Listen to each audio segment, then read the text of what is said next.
Bonjour et bienvenue à cette nouvelle vidéo de formation sur la lecture et interprétation des textes ayurvédiques qu'on fait à Ayurnatura en collaboration avec Videved et le Vaidya Matheus Macedo. Si c'est la première fois que vous voyez, que vous tombez sur ce type de vidéo et sur cette formation, c'est une formation un peu avancée pour les personnes qui sont passionnées en Ayurveda, pour des thérapeutes qui veulent approfondir l'Ayurveda. Donc, vous pouvez regarder à titre de curiosité, mais c'est une formation qui se fait en séquentiel, en continu, et qui a commencé il y a 2 ans et demi, bientôt 3 ans. Si vous voulez la suivre, vous pouvez aller sur la playlist, regarder dès l'épisode numéro 1 de la playlist Ashtangridayam. Sinon, si vous êtes débutant, vous avez d'autres formations sur la chaîne YouTube Ayurnatur qui sont disponibles pour les personnes qui sont débutantes ou des vidéos générales pour aider à améliorer sa propre santé. Donc, sans plus tarder, on va continuer avec la lecture et interprétation des textes.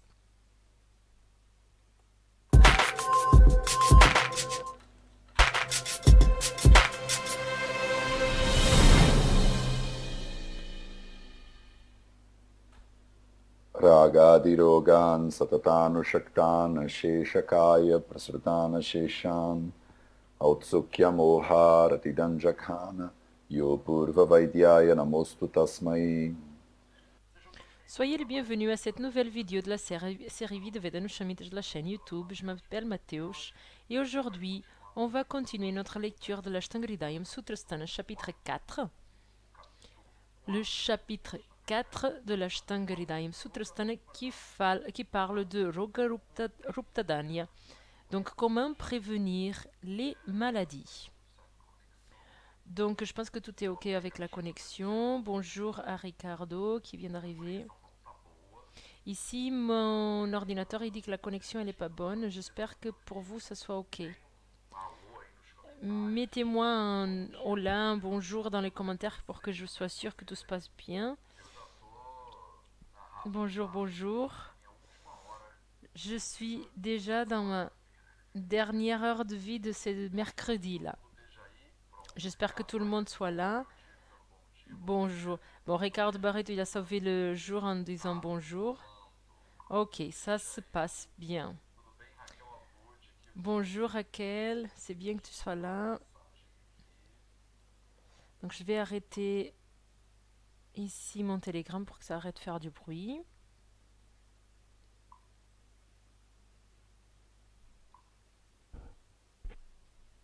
Je vais finir ici un message. Ok, tout est ok. Bonjour, bonjour. Ici on est en quarantaine, plus unis que jamais.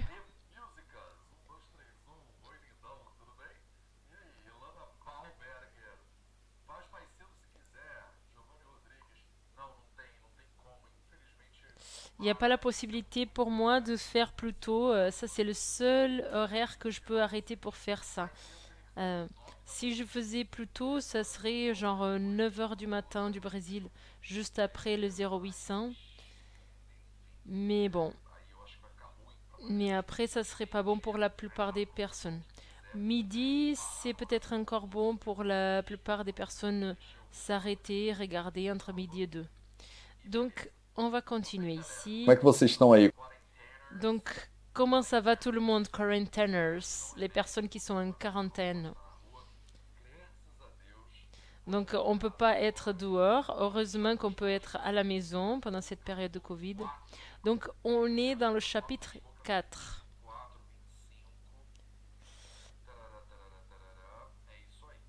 Donc, c'est ça. Donc, dans la semaine dernière, on a vu les shlokas 22-23. Tutano para ti. Então, a gente acabou. Donc, on a continué à parler un petit peu de la même chose, en train de faire quelques considérations sur quand on a la suppression de... on a parlé aussi de...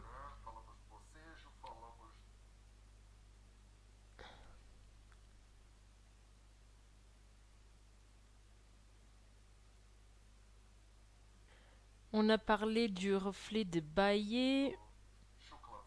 de Shuklavega dans le shloka 20.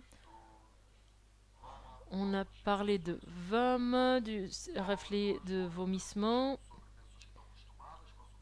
On a parlé dans le shloka 21 des personnes qui sont habituées à la suppression. Et là, dernière leçon, on a parlé des personnes qui font ces suppressions. Elles ont très souvent ce problème de Vata Prakopa. Et donc on doit utiliser des boissons ou des aliments ou des remèdes qui vont apaiser le Vata. Jitato-nulomanam. Então, Anulomanam, le mot anulomanam signifie régulariser le chemin naturel de Vata Dosha.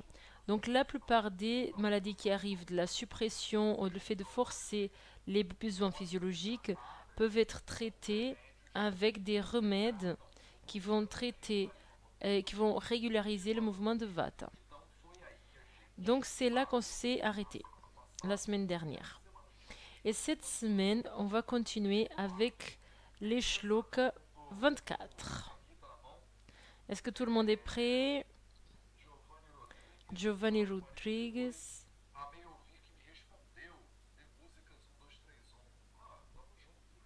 Ah, j'ai aimé voir que vous m'avez répondu. Super.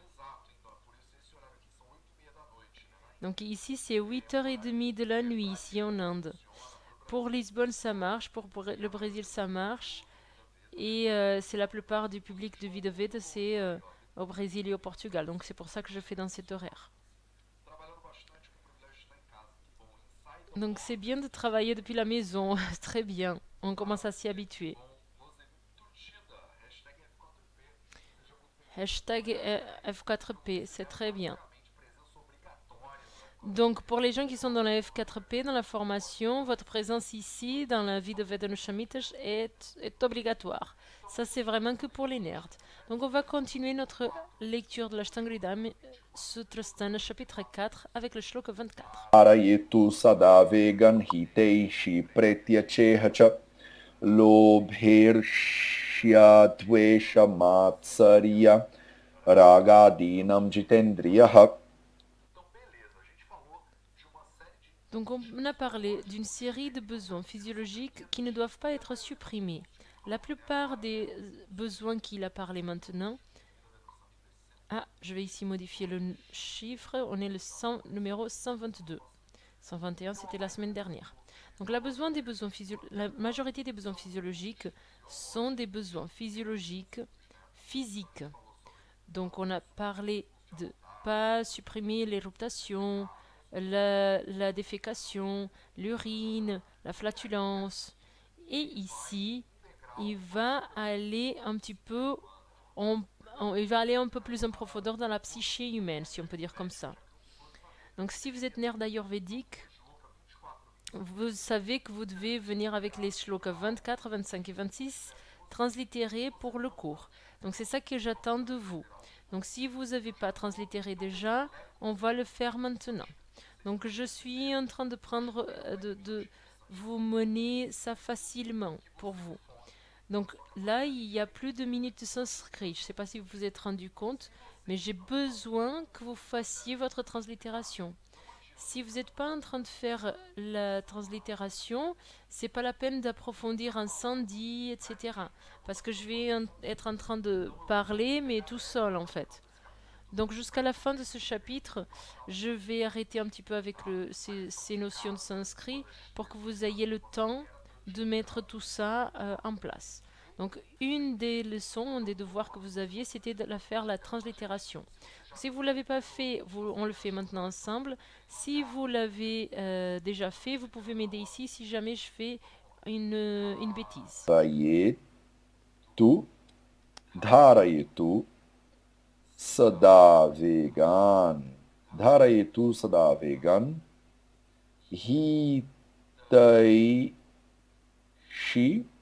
Hitaishi pretya cheha cha lobhershya, esse é difícil, lobhershya dvesha, matsarya, raga. E, gente, eu passei o tamanho da palavra. Dinam, lobhirsha, dvesha, matsarya, matsarya, ragadinam, jitendriyaha. Beleza. Shloka número 24.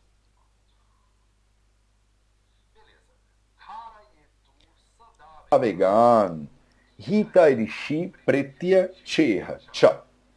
Então, Donc, qu'est-ce qu'il a commencé à dire ici? Il a changé légèrement de thème. En vérité, il n'a pas changé. Darayetu. Shi Pretya Cheha Cha. Dharayet, esse verbo Ce verbe darayet, ou le mot dhatu, il a une base grammaticale ressemble qui signifie donner du support.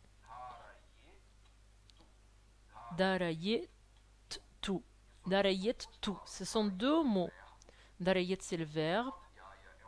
Et tu, c'est un mot qui donne de l'emphase à ce qu'on est en train de dire. Sada signifie toujours. Vegan, c'est les végas. Donc c'est différents végas, c'est les plusieurs végas qu'on a parlé. Vegan, c'est véga dans le pluriel. Donc ça c'est une des conjugations du véga dans le pluriel. On ne va pas rentrer dans le détail de ça. Dans la grammaire, quand on rentrera là-dedans dans la grammaire en sanskrit, on va comprendre que on va pas créer le pluriel juste en rajoutant un s, par exemple comme on fait en portugais. Vegan, c'est un type de pluriel. Il y en a plusieurs types de pluriel. Hitaishi, hita, c'est santé. Hitaishi, c'est quelqu'un qui désire avoir du succès ou qui désire la santé.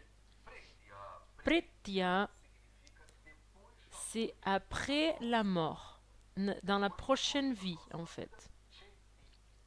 Cheti, che-iti. Ça, c'est un sandhi qu'on a déjà étudié. Che-iti. Pardon, che-ha, pas cheti. Che-ha, c'est un sandhi. Che et ha. Les deux mots che et ha, on a déjà étudié ça. J'ai déjà expliqué ça. Les mots che et iha, quand le e il se rejoigne avec le hi, ça fait che iha, che iha, che iha, cheha. Ça c'est un sandhi qu'on a déjà étudié. Donc le mot che, celui-là, et celui-là c'est le iha. Che c'est aussi, signifie aussi. Donc on a deux che. Quand on met une liste de choses, par exemple, je vais à Jamnagar et je vais amener ma veste et ma brosse à dents et ma chaise et. Ce che, c'est faire une liste de choses. C'est ça plus ça et ça et ça.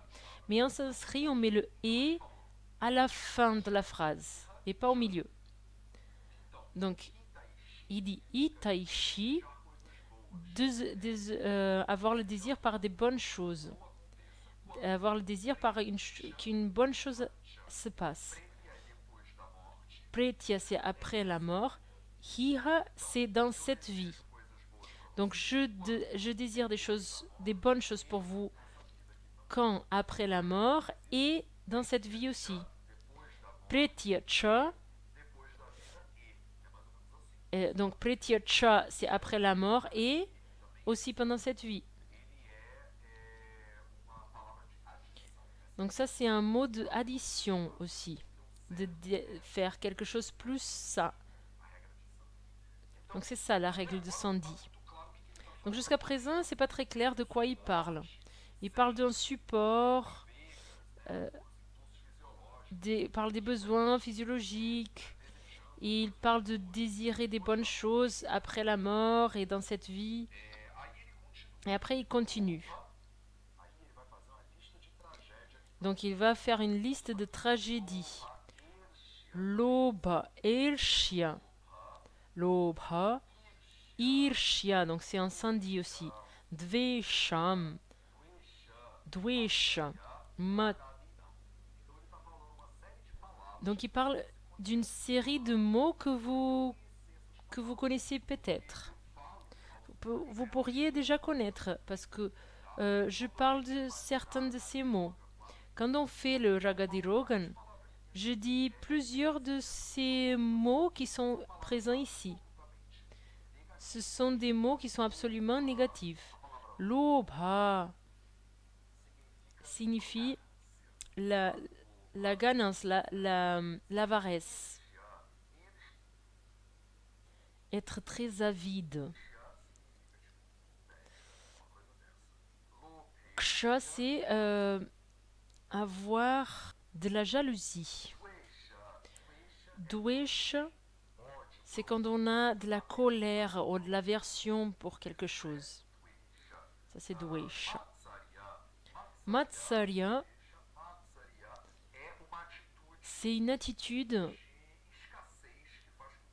de manque qui fait comme si on veut notre propre bien en détriment du bien de l'autre personne. C'est un peu comme une compétition. Pour que vous gagniez, il faut que l'autre personne elle perde.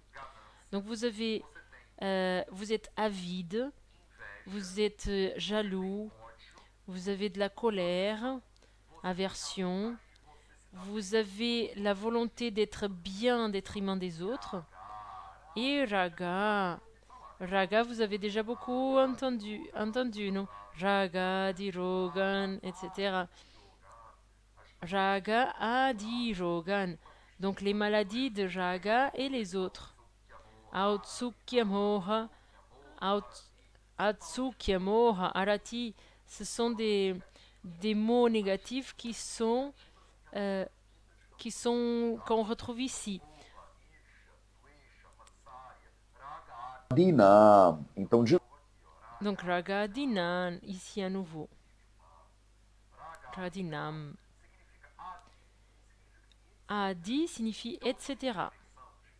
Donc l'aversion, la jalousie, etc.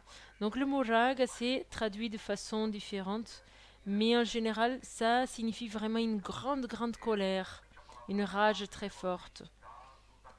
Le mot rag vient de la couleur rouge. Et donc c'est quand la personne elle est vraiment très en colère et qu'elle devient rouge. Mais c'est aussi lié avec l'attachement et avec plein d'autres mots en fait.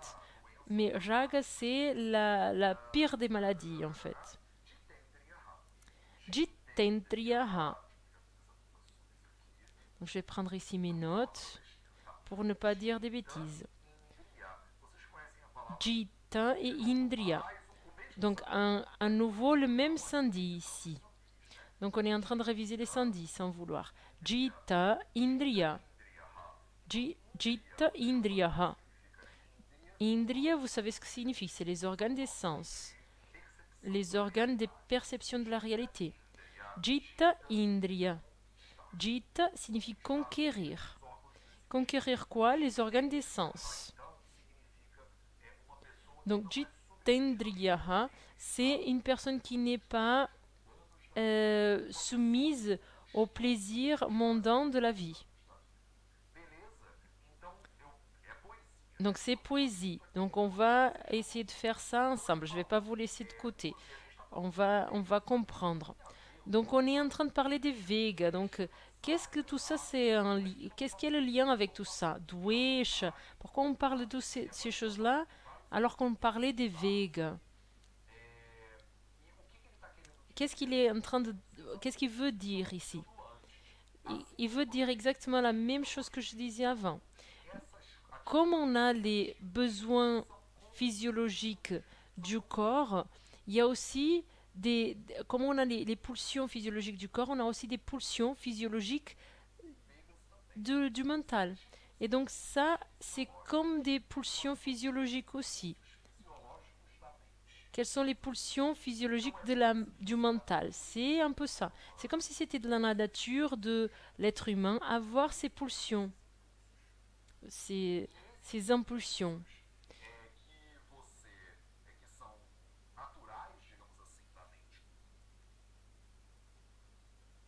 Et ces besoins, ces élans naturels de la nature humaine sont un peu différents de façon différente de tous les autres élans dont on a parlé pour le côté physiologique. Ici, ces élans du mental, ces pulsions du mental, ils doivent être contrôlés en fait. Jitendriyaha. Donc si vous êtes une personne qui veut être heureuse dans cette vie, dans la prochaine vie, si vous voulez être une personne incroyable et après quand vous mourrez, si vous voulez avoir une autre vie et être encore une personne incroyable, donc la seule façon c'est de contrôler, c'est de dominer les élans et ces pulsions de votre mental. Donc, avec lesquels des pulsions il faut faire attention. Avec ceux-là, il faut faire attention à l'aube, dwesha, etc. Ok, est-ce que ça fait du sens pour vous? Donc, il fait ici un approfondissement en disant, on a plusieurs pulsions, on a plusieurs élans. On a parlé de ne pas forcer, de ne pas inhiber les pulsions physiologiques. Mais peut-être qu'il y a un élève qui a levé la main, si on était dans un cours, et qui a levé la main et qui a dit « Et professeur, et si j'ai une rage ?» Donc, si je ne dois pas supprimer ces besoins, ces élans, donc qu'est-ce que je dois faire? Donc, si on ne doit pas supprimer, jamais supprimer aucun besoin, si c'est la pire des choses qui arrivent, alors si j'ai une pulsion de voler l'argent de mon ami parce qu'il a beaucoup d'argent et que moi je veux prendre son argent, donc j'ai cette compétitivité, j'ai ces pulsions. Alors il vaut mieux pas supprimer, non? Et là le professeur il dit non. Disciple, on va faire un petit commentaire ici, relativement à ça. Ça, c'est des pulsions que vous devez contrôler. Si vous voulez avoir une vie auspicieuse, heureuse, en bonne santé,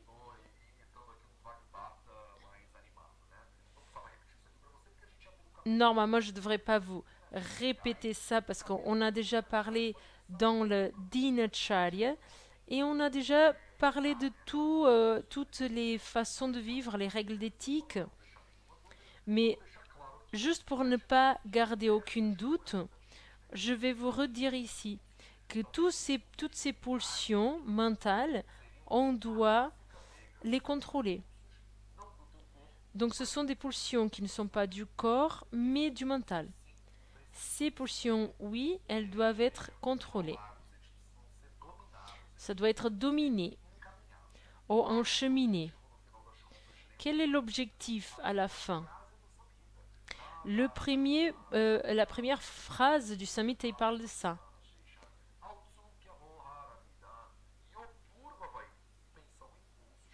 Donc, dès le départ, on parle du Ragadi Rogan, qui veut dire ça. Ragadirogan, satatanu shaktana, sheshakaya prasurtana sheshan, autsukya moharatidan, yopurva vaidya. Yopurva vaidya, o grande. Le grand Vaidya qui a dominé tous ses besoins. Je veux être comme lui. Celui-là qui a contrôlé ses pulsions. Moi aussi, je veux contrôler mes pulsions.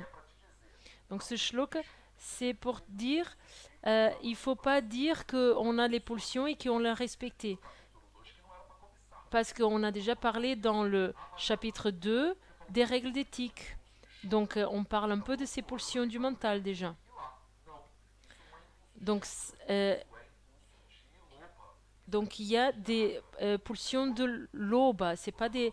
Quand on veut, par exemple, on a une envie par la femme de notre prochain, c'est une pulsion de loba. C'est pas une pulsion de shukra. Donc c'est une pulsion du mental et pas physiologique. Donc il faut pas se laisser aller avec ça. Donc on ne peut pas laisser la pulsion d'abuser d'une autre personne, d'un patient, de mettre notre désir sur le désir d'une autre personne, ou sur les besoins d'une autre personne. Donc c'est pas bon de se laisser aller dans cette pulsion, de se remonter le moral ou de sortir d'une situation en rabaissant une autre personne. Donc le Bhagavad ici, il essaye de laisser clair cette chose qu'il a déjà décrit bien dans le chapitre numéro 2. Donc ces pulsions ici, elles doivent être contrôlées. Donc on doit retenir nos désirs. Les désirs, ils donnent plein de pulsions en fait. Donc si on se laisse aller dans les désirs, on va faire une série de bêtises. Donc si vous voulez être une personne incroyable, donc on a ce mot ici. Si vous voulez avoir une vie incroyable, en bonne santé, vous devez apprendre à retenir ses besoins. C'est la même chose que le Yoga Sutra dit. Agora eu vou explicar o que é Maintenant, je vais expliquer ce que c'est. Chitta Vritti Nirodha. Quando a mente para. Quand le mental il arrête de perturber, ça c'est yoga. Donc on comprend comment certaines pulsions doivent être contrôlées et d'autres pulsions, notamment les pulsions du mental, doivent être contrôlées. Ok? Donc il est en train de faire une transition vers les principes généraux. Donc ce chapitre est fini dans le shloka 35. Donc on est déjà dans la deuxième partie du chapitre, déjà dans la direction finale. Donc je vais voir maintenant les questions que vous avez posées et après on va poursuivre. Et les prochains shlokas ils sont collés. Donc je vois qu'il y a pas mal de questions. Alini, bonjour, Lindas Nerds. Question 1. Alors, la majorité des maladies ont une composante Vata? Oui, la majorité des maladies ont une composante Vata. Et une fois que la maladie s'est installée, il faut toujours traiter le Vata, même si la maladie elle a déjà atteint d'autres choses. Oui, une fois que le Vata il s'est déjà installé, il faut toujours commencer à traiter la cause. Donc si la cause c'est le Vata, du coup il faut traiter le Vata, même si la maladie elle a fait une autre progression et qu'elle a atteint d'autres choses. Une autre question, la personne qui a tendance à déséquilibrer Vata ou Vata dosha. Ah, je vois qu'il y a une autre question. Ok, une autre question, on va revenir là. Donc la majorité des maladies ont une composante Vata. Donc il faut toujours traiter le Vata. Et une fois que le Vata s'est déjà installé, il faut commencer à traiter par la cause.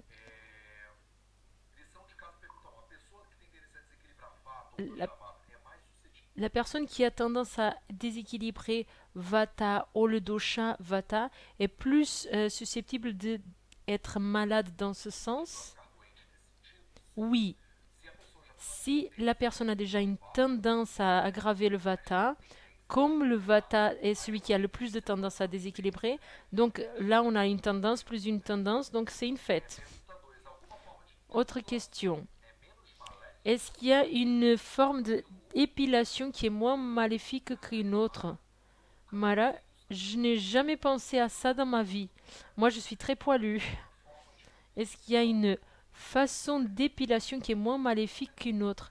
Je n'ai aucune idée. aucune idée des façons d'épilation qui existent. Donc je sais qu'avant, les personnes épilaient avec le cire d'abeille. Aujourd'hui, il y a plein de crèmes. J'ai aucune expérience clinique en épilation.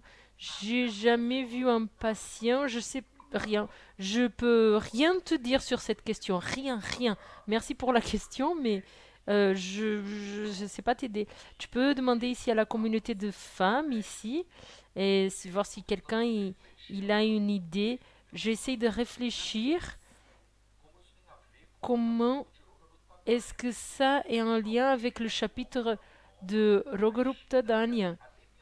L'épilation est un mouvement jusqu'à où je comprends. Attention, j'ai jamais épilé quoi que ce soit dans ma vie. Je n'ai aucune expérience, ni personnelle, ni clinique, ni rien. Mais si je comprends l'épilation, ça génère un trauma parce qu'on arrache les poils. Donc on peut avoir une destruction des follicules, etc. Dans ma tête, n'importe quel type d'épilation, donc la façon d'enlever de façon forcée les poils, ça doit générer de la douleur. Donc ça doit aggraver le vata instantanément. Est-ce que c'est mieux dans le sens de poil au contraire au poil? Je sais pas. Peut-être que la façon qui est moins traumatique pour votre peau, ça serait peut-être la meilleure. Mais si j'allais répondre vraiment à ta question, je poserai ici le débat sur pourquoi est-ce qu'on s'épile en fait.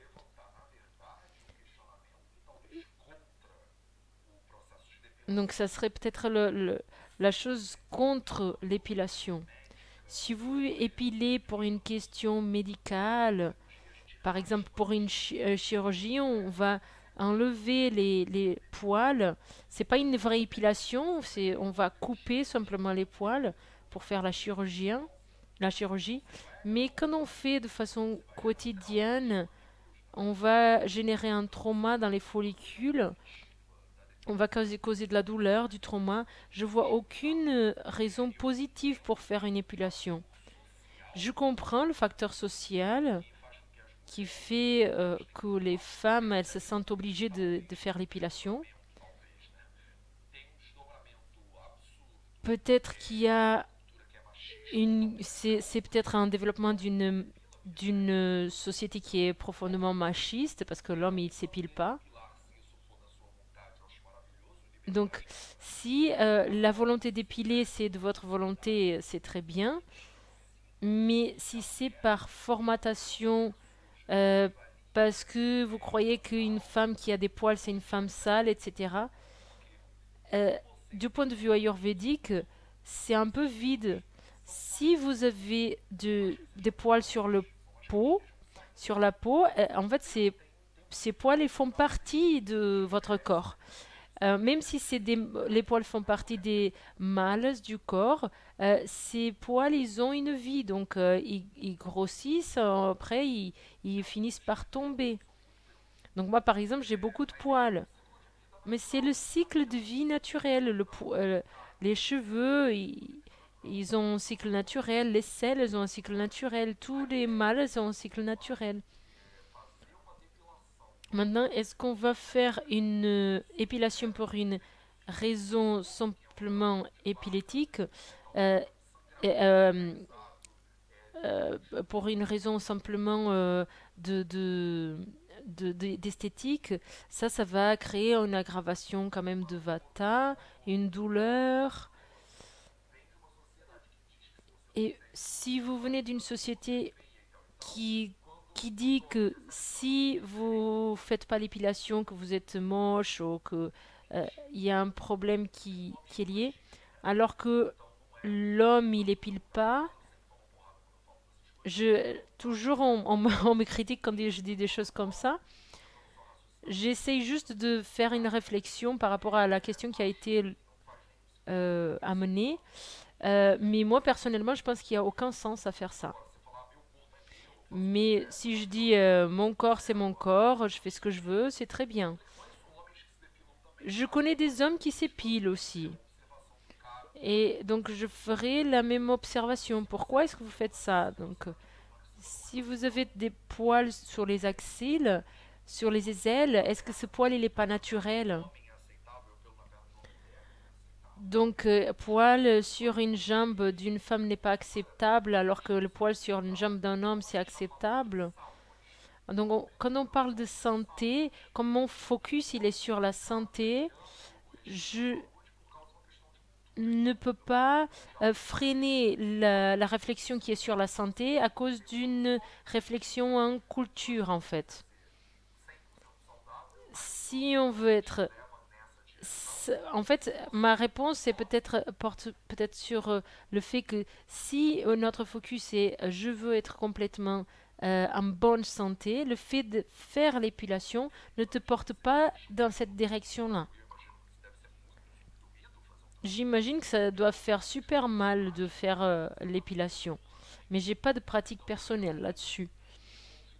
Donc je inviterai tout le monde à la réflexion du pourquoi de ça. Et si la réponse est parce que mon mari ne m'accepte pas si je suis pas épilée, ou ma mère elle accepte pas, donc là il faudrait avoir une conversation plus grande, plus générale, avec plus de monde. Mais pourquoi ça accepte pas? C'est beaucoup de pression, je pense. Ça serait intéressant de amener plusieurs femmes pour parler entre vous sur ça. Donc si vous êtes plusieurs femmes, vous pouvez mettre ici dans les commentaires. J'aimerais beaucoup avoir votre avis sur tout ça. Vous pouvez regarder cette discussion d'un point de vue médical, peut-être un peu distant de votre convention sociale, de la façon dont vous avez été élevé. Par exemple, avec l'idée qu'une femme qui ne s'épile pas est moche. Donc, je pense, qui est intéressant ici, c'est de analyser le pourquoi de cette pratique. Et donc, si c'est une pratique pour hygiène, pourquoi est-ce que les hommes ne font pas aussi? Donc, si tout le monde devrait faire dans ce cas, moi personnellement, j'aimerais pas faire ça. Donc, ça reste ici la question. Donc, vous voyez comme les questions sont intéressantes. Et les questions, elles nous enlèvent de notre zone de confort et nous permettent de réfléchir en fait. Donc moi, je suis poilue. Il y a des personnes qui pensent que c'est horrible. J'ai déjà été regardée en Inde et surtout en Chine. Par exemple, en Chine, les enfants, ils touchaient mes poils. Ils disaient singe, singe, ils m'appelaient singe. Parce que les Chinois, ils n'ont pas de poils. Donc vous voyez déjà au Brésil, je suis blanc, homme, je suis privilégié. Mais ici, en Inde, je suis un peu la deuxième classe. Et en Chine aussi, j'étais un poilu horrible, en singe. Donc c'est intéressant de sortir de notre culture et des préjugés qu'on a dans notre culture. Donc c'est une excellente réflexion qui est importante. La façon d'étudier les samhitas de façon traditionnelle en Ayurveda, c'était comme ça. Donc tout le monde s'assoit en rond et on pose des questions et on répond. Ce type de discussion, c'est ce qui se passe dans le Charaka avec le Agnivesh. Donc c'est ce shloka qu'on vient de dire. euh, donc le disciple, il dit tout ce que la personne ne peut pas supprimer. Et là, il y a un élève qui lève la main et qui parle, par exemple, de l'avidité. Et là, il faut que le gourou, le maître, il échange l'idée avec son disciple et qu'on parle de ça. Puis, il y a quelqu'un d'autre qui fait une autre question et après, le gourou, il répond. Donc, tous les samhitas, ils sont comme ça, en forme de conversation. Peut-être que c'est pas clair ici dans l'Ashtanga-hridayam, parce que l'Ashtanga-hridayam, c'est une poésie qui est basée dans le Charaka Samhita et dans le Sushruta Samhita. Mais quand on lit le Charaka Samhita, ça devient très clair comme le Samhita, c'est une conversation entre le gourou et le disciple. Et le texte, il évolue en même temps que la conversation entre le maître et le disciple évolue. Donc on est tous étudiants ici, donc peut-être que je suis l'étudiant le plus vieux ici, j'étudie ça de façon plus approfondie un peu plus longtemps, depuis un peu plus longtemps que vous, mais l'idée aussi c'est qu'on s'assoit ici en rond et qu'on se pose des questions et moi aussi j'ai l'opportunité d'apprendre ici avec vous. J'apprends plus avec vous que ce que vous apprenez avec moi, avec moi. Donc pensez en termes de mathématiques. Ici, vous êtes 100 personnes assises avec moi. Ce matin, au 0800, vous y étiez 105. Euh, le Vidoved, la chaîne, il a 30 000 personnes. Donc, moi, je suis une personne. Donc, vous tous, si vous êtes en train d'apprendre juste avec moi, alors que moi, j'apprends avec vous tous. Donc, dans cette interaction, moi, j'apprends plus avec vous parce que moi, j'ai plus de professeurs. J'ai 30 000 professeurs ici sur ma chaîne YouTube, sur Instagram. Donc je peux partager un peu de ce que j'ai appris, mais j'apprends énormément avec vous. Donc je viens d'apprendre quelque chose sur l'épilation que je ne savais même pas qu'il existait. Une autre question. Je n'ai pas fait encore la translittération. Je n'ai pas trouvé. J'ai fait une ligne erronée et j'ai arrêté. La prochaine, je réessaye. Donc, c'est comme ça. La prochaine fois, tu réessayes. Quelle est la base de la translittération? C'est ce que je vous ai conseillé dans le chapitre 2, dans le minute de sanskrit. Donc, j'ai appris un petit peu de façon de translittérer. Donc, tu peux prendre ici ma translittération et la tienne et essayer de comparer les deux.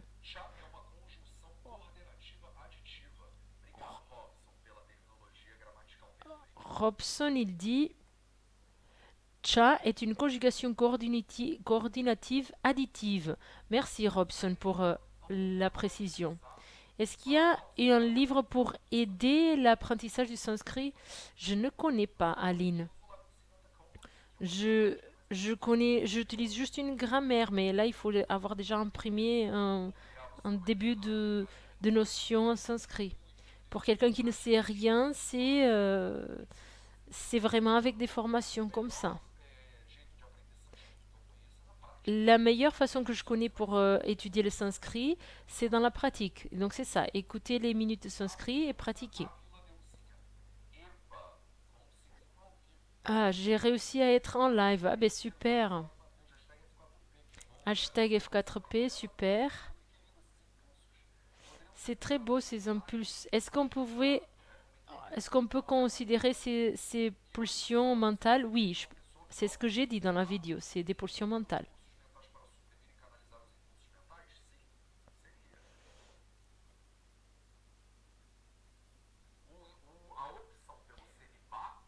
L'option par le célibat ne va pas contrarier quoi que ce soit qui est ici dans ce chapitre. Je pense qu'on a parlé de ça quand on a parlé de la suppression du shukra dhatu. Ce que vous ne devez pas faire, c'est quand vous êtes en train de faire l'amour et que vous commencez cette sensation d'éjaculation, cette sensation que vous allez éjaculer, si vous arrêtez ça c'est la suppression de shukra. Pratyahara, c'est silencier le mental et aller au-delà des sens. Merci Robson.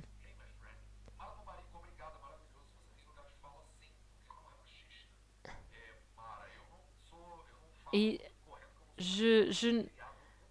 alors, merci beaucoup pour cette réflexion, pour cette conversation. Ça se voit bien que tu n'es pas machiste. Mara, je ne peux pas dire que je ne suis pas machiste. Je me considère un machiste en récupération. Un peu comme les alcooliques anonymes. Je n'ai jamais été machiste, mais j'ai été éduquée dans une société très machiste.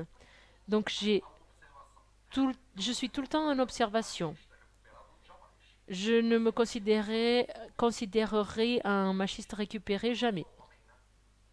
Parce que je suis homme, n'est-ce pas? Donc c'est un peu ridicule, je pense, pour moi de dire moi je suis pas machiste. Parce que je suis homme, non? Donc moi j'essaye de travailler comme j'arrive et voilà, je fais mon petit chemin. Donc l'âme du Veda, c'est des femmes. Vous êtes beaucoup plus nombreuses femmes que qu'hommes. Donc ça aussi, c'est important, c'est à considérer. Donc c'est un apprentissage infini en fait. Lucie, épilation au fil euh, n'est pas douloureux. Marie dit, épilation n'est pas hygiénique, au contraire.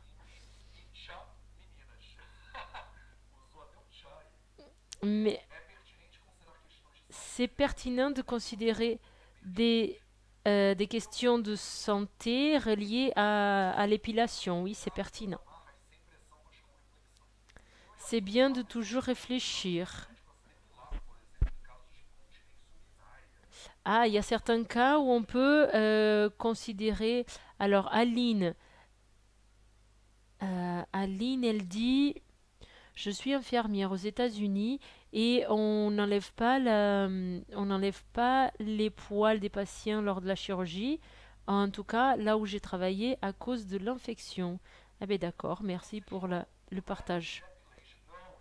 Le 6 juin, thread depilation.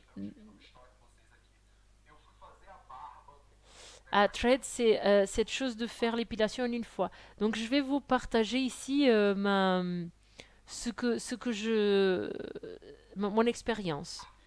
Donc, je suis allée dans un coiffeur, dans un barbier indien. Et il avait, et moi j'ai beaucoup de poils ici. J'ai des poils ici sur le côté du visage.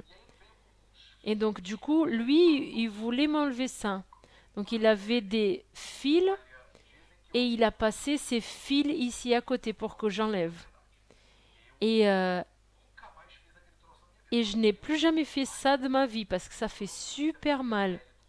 Je ne sais pas si c'est parce que ma peau du visage est très sensible, mais j'ai déjà vu cette chose du fil et je recommande à personne, ça fait super mal.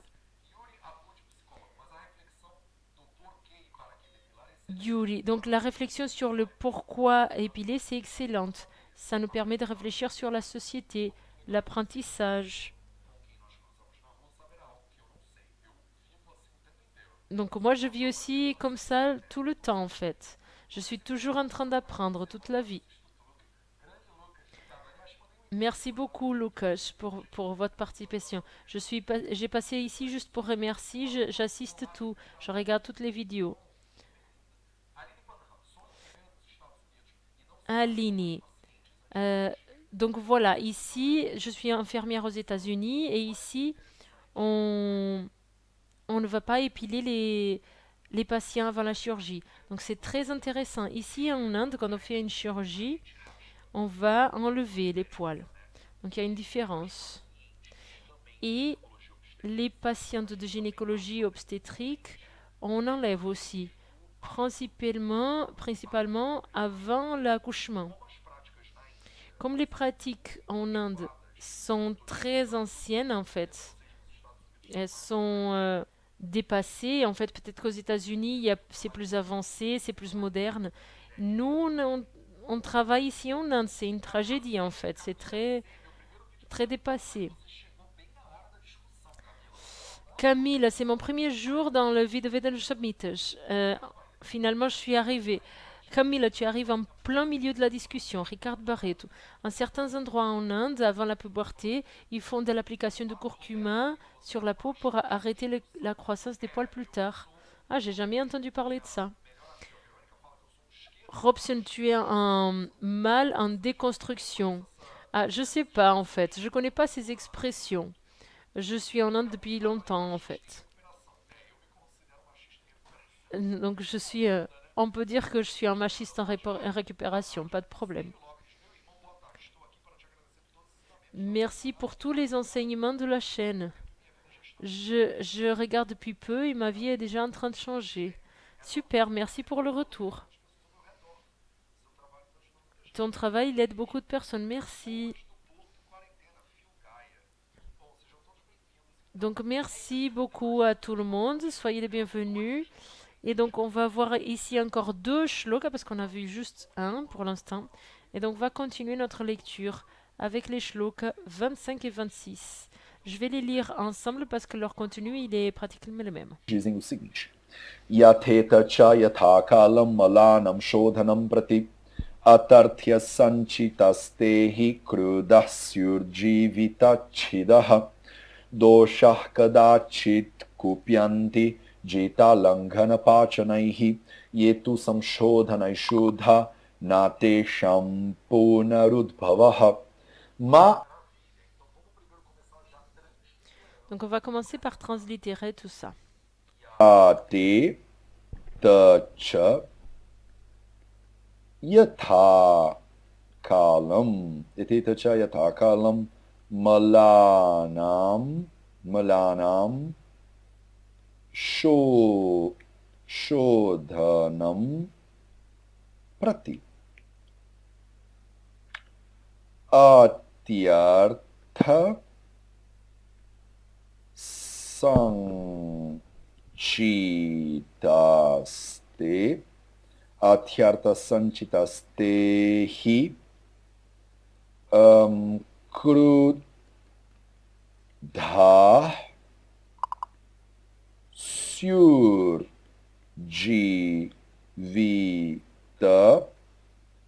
chidaha. 25. E o 26, vamos direto nele. Et le 26, on va le faire direct. Doshah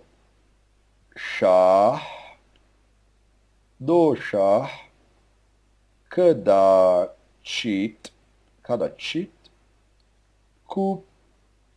kupyanti doshah kadachit kupyanti jita langana pacha naihi yetu samshodhanai shuddha yetu samshodhanai shuddha nate sham punarudbhavaha. 26. Parfait. Donc ces deux shlokas, ils sont absolument connectés.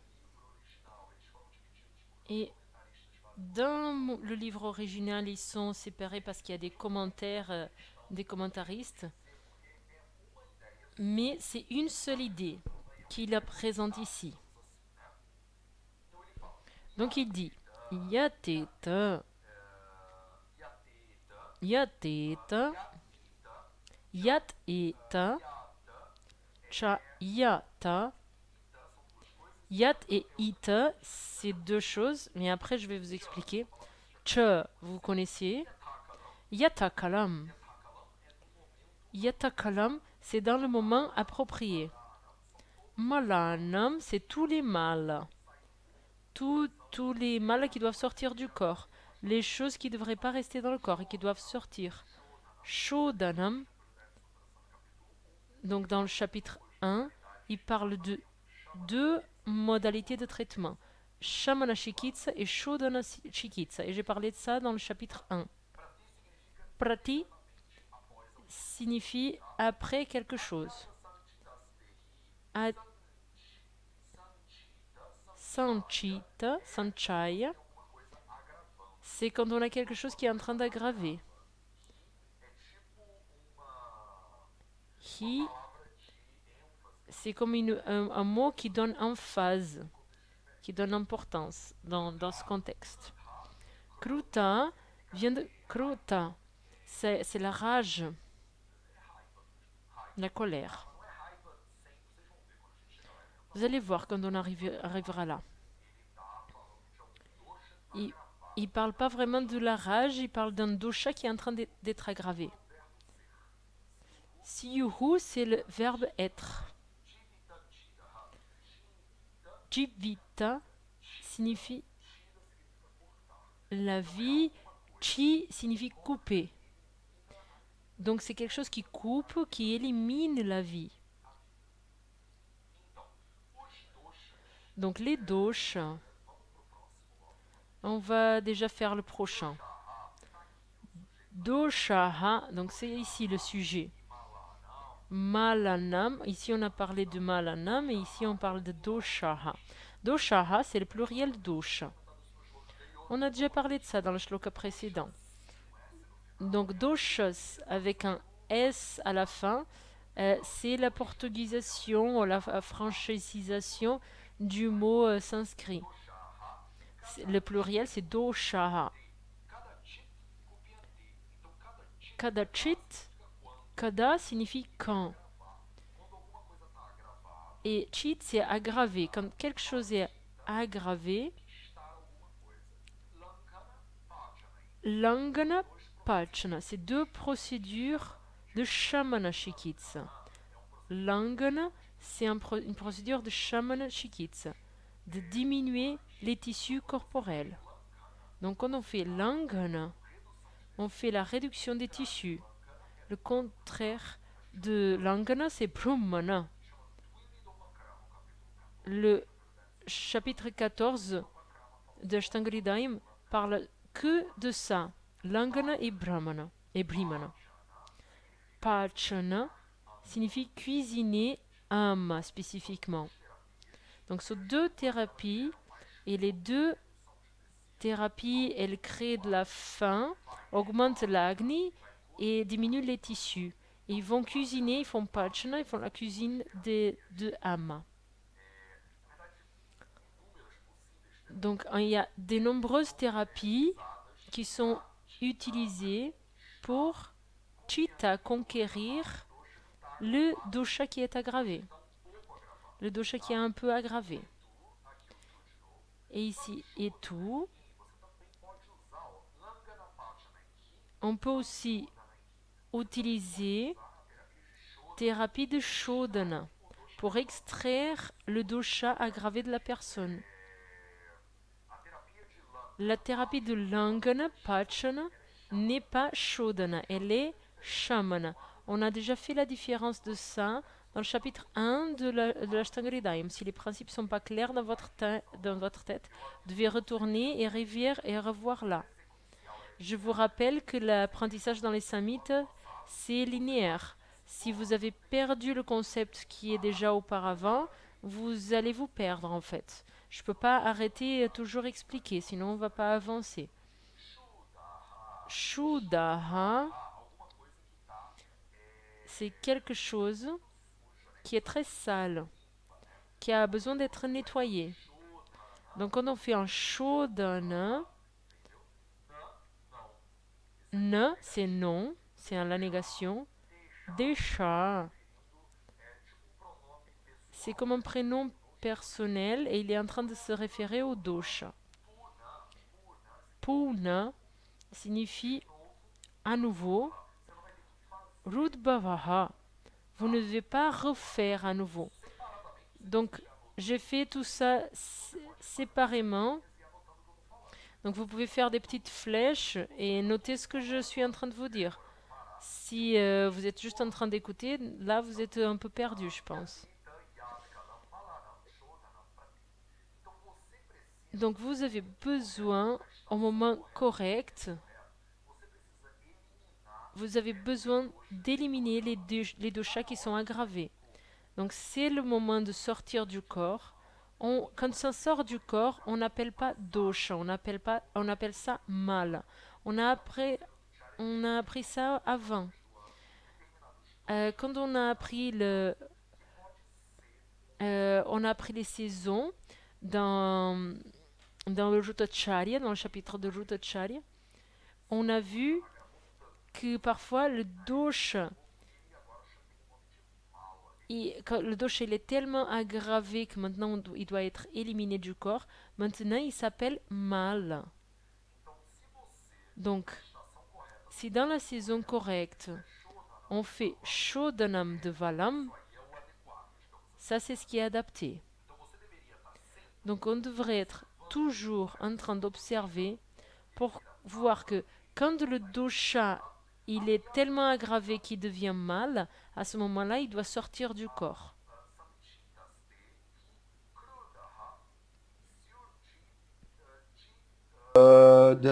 Jivitachidaha. Então, Donc, si vous ne portez pas attention, si vous ne faites pas attention, les doshas vont aggraver et ils peuvent arriver à finir avec la vie de la personne.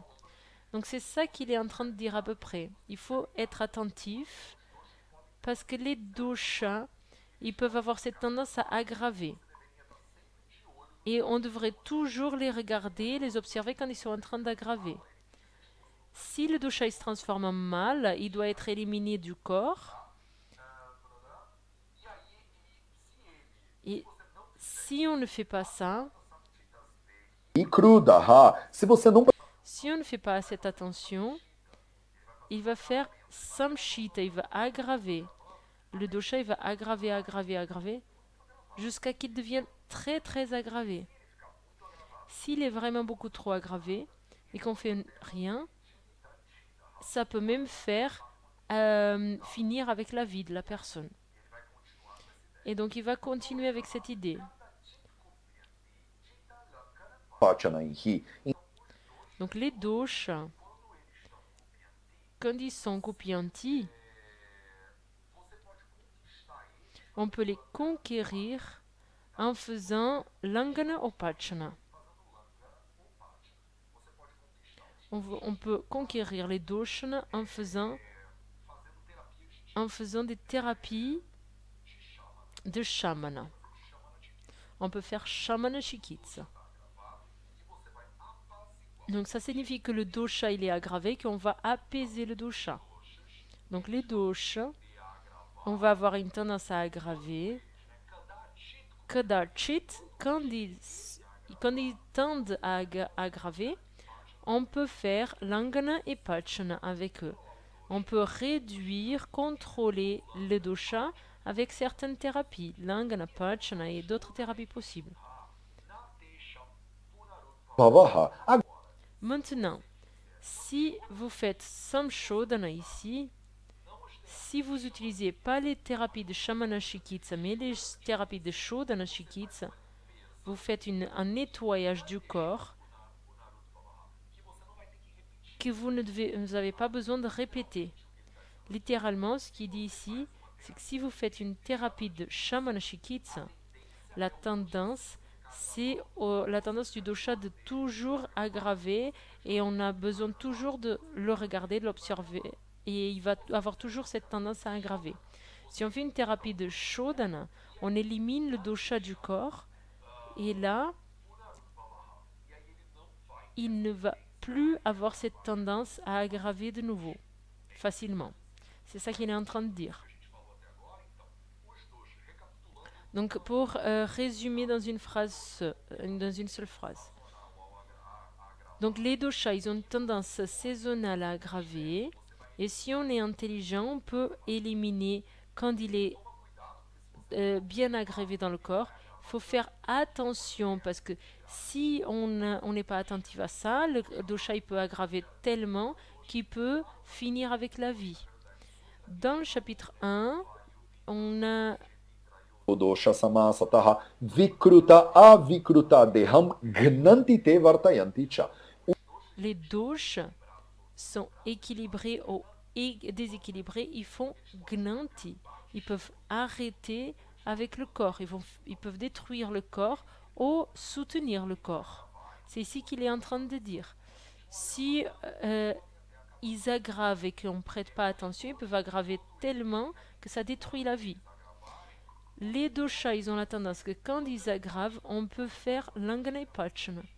On peut faire des thérapies de shamana chikitsa. Mais il faut savoir, il faut comprendre que si on fait chaud dans le chikitsa, là, ils ne vont pas avoir cette tendance à aggraver. Donc quand il fait ce parallèle, il laisse beaucoup de choses à comprendre.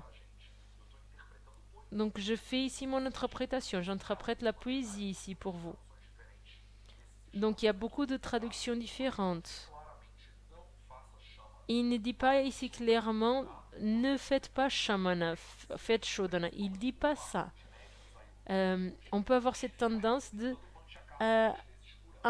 interpréter comme ça. Donc il y a beaucoup de médecins qui ont cette tendance de recommander panchakarma 3 fois par an.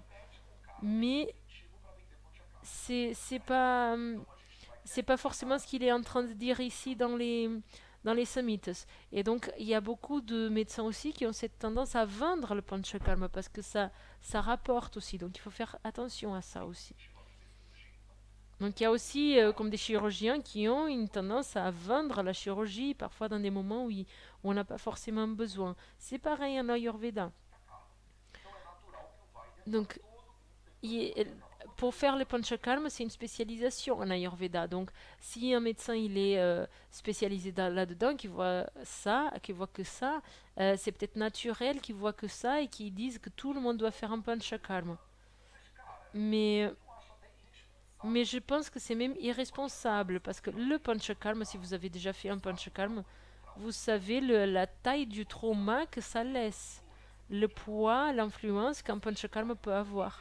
Si vous étudiez l'Ayurveda de vrai jusqu'au bout, je ne parle pas d'une une introduction à l'Ayurveda ou d'une petite formation de Deepak Chopra. Si je vous dis de lire l'Ashtanga-hridayam Juko Siddhanasthana, vous allez voir qu'est-ce que c'est le panchakarma. Donc, recommander le panchakarma 3 fois par an à une personne, ça peut être négatif. Mais c'est même la vision que à vrai dire, c'est la vision que les samhitas ils laissent sous-entendre. Moi, je ne comprends pas comme ça. Quand je lis les samhitas, c'est pas ce que je comprends. Ils disent de porter attention. Ils disent que si on ne se fait pas attention à tous les jours, si on ne fait pas attention à soi tous les jours, on va avoir cette tendance à laisser aggraver et aggraver les doshas. Mais parce que on sait pourquoi ils portent cette attention, parce qu'ils savent que l'être humain il porte pas l'attention sur soi, il fait pas cette observation. C'est pas d'aujourd'hui, c'est depuis toujours. Donc ici euh, dans les samhitas, il y a aussi toutes ces indications de comment est-ce qu'un étudiant il doit se comporter, comment est-ce un bon étudiant en Ayurveda, comment est-ce un mauvais étudiant en Ayurveda. On a toutes ces considérations. Et pourquoi? Parce qu'il y avait des bons et des mauvais étudiants déjà à l'époque. Il y avait déjà des bons médecins et des mauvais médecins. Donc, pour t'enseigner à être un bon médecin, ils disent ici clairement dans les samhitas. Ici, dans le Charaka Samhita, il est même très dramatique quand il parle des mauvais médecins. Donc, c'est quelque chose qui est écrit dans les textes. Donc, dans mon interprétation, c'est pas que vous devrez faire absolument un Shodhana Chikitsa. Mais c'est vrai qu'on peut l'interpréter comme ça, ce shloka. Pour moi, ce qu'il dit, c'est que si vous ne portez pas attention, les doshas vont avoir tendance à aggraver et que vous pouvez les contrôler avec Shamana Chikitsa. Mais si vous observez pas et que ça se décontrôle, il va falloir faire Chodana. Et donc, alors faites Chodana de suite. Et du coup, ça dure plus longtemps. Mais c'est même faux. On ne peut pas dire que parce qu'on fait Chodana que les doshas ils aggravent plus. Ça prend peut-être plus de temps, mais la tendance des doshas d'aggraver, elle va être toujours présente. Donc pour vous qui êtes tout le temps en train de s'aggraver, en train de faire les choses mal, si un jour on fait l'activité physique et un autre on ne le fait pas, si on ne suit pas le Dinacharya, le chapitre 2, tous les jours, donc le chapitre 4, il vient après le chapitre 2. Donc si vous suivez le chapitre 2, c'est ok. Donc vous restez dans cette logique et dans cette prévention. Si vous ne faites pas tout ce qu'on a dit dans le chapitre 2 de le Dinacharya, ben alors peut-être que vous pouvez faire direct en Shodhana. Moi, j'ai pas cette interprétation. Je sais que certaines personnes peuvent avoir cette interprétation. D'ailleurs, beaucoup de personnes ont cette interprétation. Donc ça, c'est ma vision. et je la partage avec vous. Donc la traduction, c'est plus ou moins celle-ci qu'on a fait. Donc on va passer aux questions pour qu'on puisse finir. Mon Dieu, mais ça c'est très bon, dit Mara. Merci. Super. Merci, merci, gratitude. Ricard Barrit. J'ai toujours eu la sensation que les shloks incentivent à faire shodana plutôt que shamana. Oui, ça c'est le commentaire que je viens de faire. Beaucoup de personnes défendent le panchakarma, notamment en printemps et automne. Quelle est ton opinion? Je pense que je viens de donner mon opinion, n'est-ce pas, Ricard? Euh,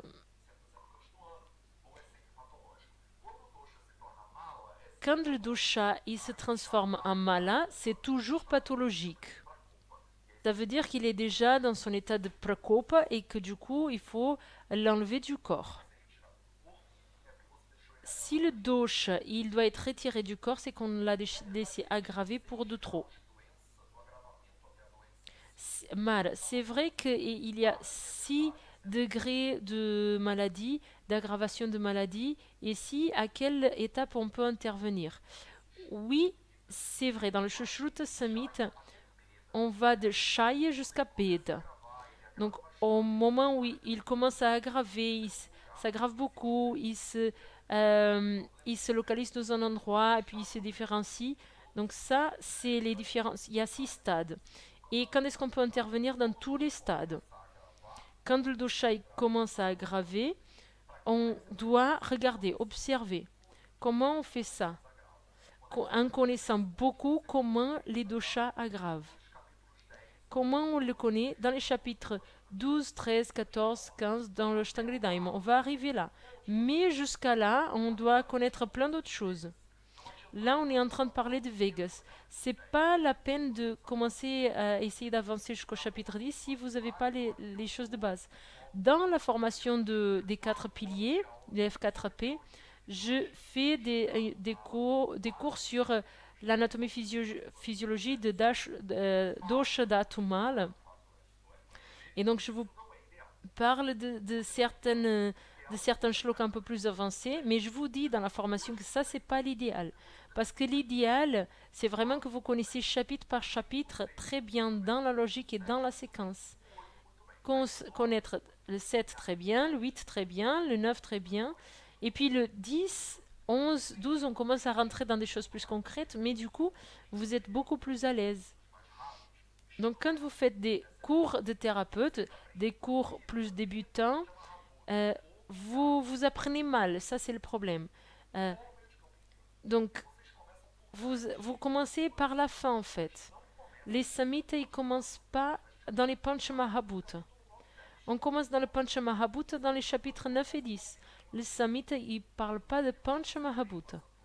Et dans les livres, dans le livre de Vasantlad, il dit je suis en train de créer, de simplifier les choses, mais je sais qu'il y a ils peuvent avoir des erreurs de concept.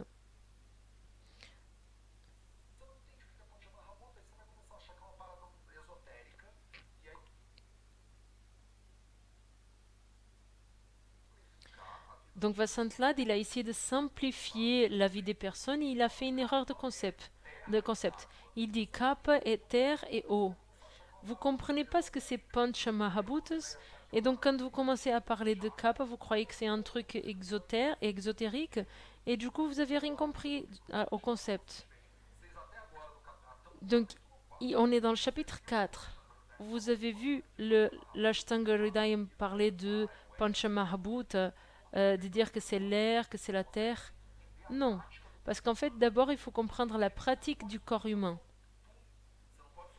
Donc, il faut comprendre que vous ne devez pas supprimer vos éruptations, vos flatulences. Donc, vous ne voulez pas aggraver Vata, mais vous restez là et vous supprimez vos selles. Donc, c'est pour ça que c'est important de suivre les samhitas, parce que ça suit la structure pédagogique parfaite pour qu'on puisse comprendre. l'Ashtingaridayam, c'est plus difficile, le Charaka Samhita est plus difficile de lire parce que c'est beaucoup moins linéaire. Bon, autre commentaire, merci. Marcos Fabio, c'est sensationnel, les shlokas d'aujourd'hui, ça va devenir de plus en plus sensationnel. Et plus on avance, mieux ça va devenir. Le problème, c'est que si vous ne savez pas le sanskrit, si vous ne savez pas la translittération, ben on ne peut pas avancer. C'est pour ça que je suis trop dur avec vous. Les gens qui sont nerds, il faut que vous soyez là à fond pour qu'on puisse avancer avec ça. Je vous dis ça presque toujours. J'ai des groupes d'études ici en Inde, c'est que des médecins. Il y a 3 médecins, 4 médecins qui participent. Dans l'Ayurveda, c'est des groupes qui sont fermés. Il y en a qui 6 qui participent, par exemple. Quand j'allais à la maison de Dr. Acharya, il y en avait 6. Et que des médecins qui savent du sanskrit.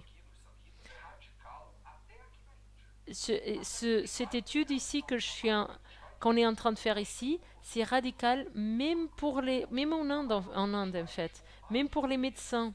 Il y a plein de médecins formés dans le BAMS, des médecins qui sont formés à l'université et qui n'ont jamais lu l'Ashtangridayam entier.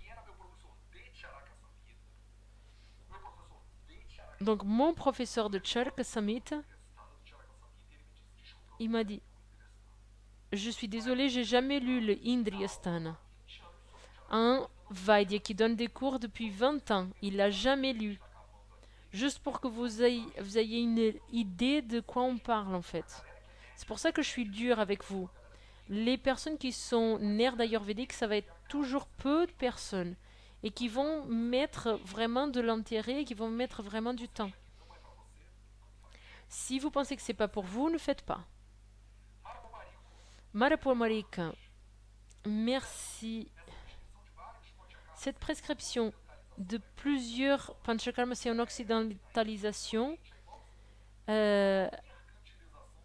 Non, en fait, ça c'est une mercantisation de l'Ayurveda, si on peut dire comme ça. C'est une commercialisation de l'Ayurveda. Donc c'est pareil en Occident, mais aussi en Inde, c'est pareil. Il y en a beaucoup de médecins qui vont recommander beaucoup. Donc oubliez cette division entre Occident et l'Orient. Ce qui commande ici, c'est le capital, c'est l'argent. C'est une vision de marché. Donc j'ai une clinique, donc je dois remplir ma clinique. Avant, le Vaidya, il n'aurait pas autant d'argent.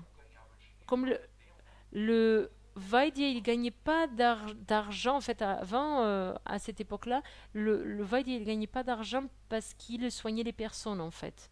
C'était juste son devoir. Pourquoi est-ce que j'ai créé le Vidaveda et qu'on le fait comme ça? Parce que mon idéal, c'est de vous servir sans vous demander d'argent. Pourquoi est-ce que le Vidaveda, il est libre, ouvert et gratuit?